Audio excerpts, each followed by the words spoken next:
Kami persilakan kembali Ahi Adam Perdana untuk bertanya langsung kepada Ustadz. Dipersilakan. Assalamualaikum warahmatullahi wabarakatuh, Ustadz. Waalaikumsalam warahmatullahi wabarakatuh. Ahlan wa sahlan. Barakallahu fiik. Ustadz, izin saya ingin bertanya.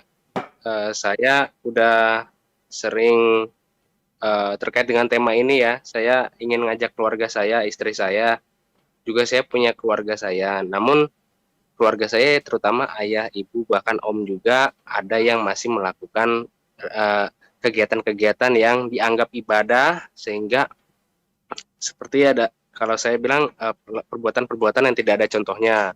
Juga saya memberikan juga, ngasih tahu tentang riba, tentang ain, dengan berusaha selembut mungkin. Hubungan saya terhadap mereka itu baik. Ustadz, yang saya ingin ditanyakan yaitu apakah saya bisa di surga nanti berkumpul dengan mereka, dengan ya belum tersampaikan ya gitu Ustadz, karena hidayah aku yakin Allah yang kasih aja gitu, cuman belum sampai sekarang belum bisa berubah. Subhanallah. Nah, itu aja Akh Adam. Iya Ustadz. Baik, jazakallah khair. Barakallahu fikum. Nah, mahibati fillah, ada keluarga kecil, ada keluarga besar.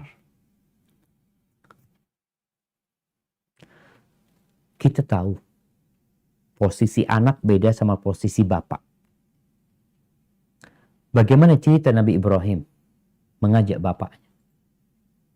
Jadi kalau ada anak-anak yang memiliki orang tua yang sulit diajak ke jalan menuju ke surga, yang sulit untuk diajak hijrah menuju kepada Allah dan Rasulnya, maka kita sudah punya contoh bagaimana Nabi Ibrahim mengajak ayahnya selembut mungkin, dengan adab dan etika yang paling luhur.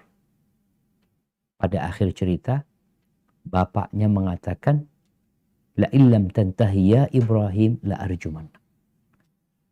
Kalau engkau nggak berhenti dengan dakwah-dakwahmu ini, aku akan rajam engkau. Wahjurni maliyah. Setelah mengancam itu, bapaknya menyuruh Nabi Ibrahim pergi. Tinggalkan aku.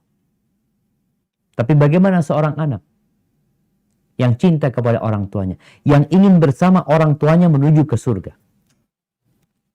Nabi Ibrahim mengatakan, salamun alaik. Semoga dikasih keselamatan kau ayah. Sa'astaghfiru laka rabbi. Aku akan terus berdoa memohonkan ampun kepada Allah. Innahu kana bi hafiz. Allah itu maha baik sekali sama aku. Bapaknya ikut membakar Nabi Ibrahim. Tapi terus Nabi Ibrahim mendakwain ayahnya, mendoakan orang tuanya. Tapi pada akhirnya ayahnya mati dalam kekufuran. Maka seorang anak yang ingin bersama keluarga besarnya masuk surga, ya terus berdoa dan terus berdakwah. Selama orang tuanya masih muslim, ada kesempatan untuk bersama keluarga masuk surga. Allah Azza wa Jalla mengatakan, walladzina amanu wattaba'athum dzurriyyatuhum biimanin alhaqna bihim dzurriyyatahum ma alatnahum min amalihim min syai'. Orang-orang yang beriman dan diikuti oleh anak keturunan mereka yang beriman, niscaya kami akan kumpulkan mereka di surga Allah Azza wa Jalla tanpa mengurangi pahala buat orang yang lebih baik amalannya. Jadi secara iman, selama iman itu ada, masih ada harapan ketemu di surga Allah Azza wa Jalla. Walaupun mungkin ada sebagian yang masuk neraka, na'udzubillah, karena ketika ditimbang, amal solehnya lebih ringan daripada dosa-dosanya. Sehingga dia masuk ke neraka. Karena Allah tidak mengampuni dia. Mungkinkah dia berkumpul? Mungkin. Seorang ayah bisa memberikan syafaat kepada anaknya. Seorang anak bisa memberikan syafaat kepada orang tuanya. Nanti di sana. Terus apakah mereka akan dikumpulkan di satu tempat? Wallahu a'lam bishawab. Ada yang mengatakan tidak. Semua sesuai dengan amalannya. Tapi mereka bisa saling mengunjungin. Sebagaimana seorang anak di dunia ini nggak kumpul sama orang tuanya. Tapi diziarah ke rumah orang tuanya. Orang tuanya kadang-kala membesuk dia. Mengunjungin dia. Di surga pun akan terjadi saling berkunjung. Di antara orang tua sama anaknya. bersama kerabat-kerabatnya. Jadi masih ada kemungkinan bab syafaat itu ada di sana. Selama orang tua kita tidak melakukan kesyirikan, mati di atas Islam, tapi mungkin tadi dikatakan ada amalan-amalan yang tidak sesuai dengan sunnah, mungkin ada dosa-dosa yang masih dikerjakan padahal kita sudah berusaha, tapi yang jelas jangan pernah putus asa untuk berdakwah dan untuk mendoakan. Berbeda suami istri, karena bapak anak ini nggak bisa dipisahkan, nggak ada suratnya. Kalau suami istri ada suratnya, ada surat nikahnya. Ketika sang istri tidak mau diajak ke surga, maka suami bisa tegas.